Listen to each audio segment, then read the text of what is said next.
You think Nigeria is just a name on a map? Let me take you into the shadows of history, where blood met sacrifice, and the world learned why we are called the Giant of Africa. When chaos screamed across Africa, who stood up?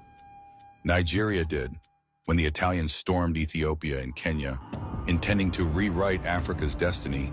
Nigeria's military thundered across borders and drove them back into history. When Liberia and Sierra Leone were on their knees, drowning in blood and civil war, it was Nigerian boots that landed on their soil, not to conquer, but to save. They didn't come for gold. They didn't come for oil. They came with valor, with purpose, with honor.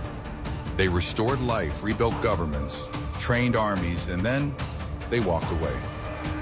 Mission accomplished. Who else can say that? Who else leaves peace instead of ashes? No one.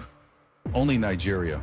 While others have stayed in Congo for over 60 years, feeding rebels and draining resources under the name of peace, Nigeria entered, stabilized, trained, protected, left. No mines taken, no women violated, no children displaced. Only freedom, only justice, only legacy.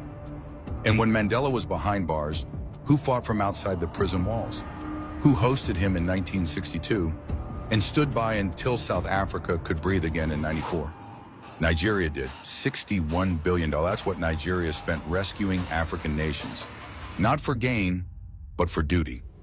So when you ask, what has Nigeria done? The real question is, what hasn't Nigeria done? That's why they call us the Giant of Africa. Not just for our size, but for the size of our sacrifice. But here's the tragedy. The same giant that carried the continent now limps in chains of its own making. Corruption, greed, power without purpose. Our victories have faded into whispers buried beneath political rot and broken systems.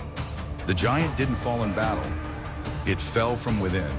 Imagine a lion choosing silence. Imagine a king afraid of his own throne. That's Nigeria now. But the bones of warriors still lie beneath this soil.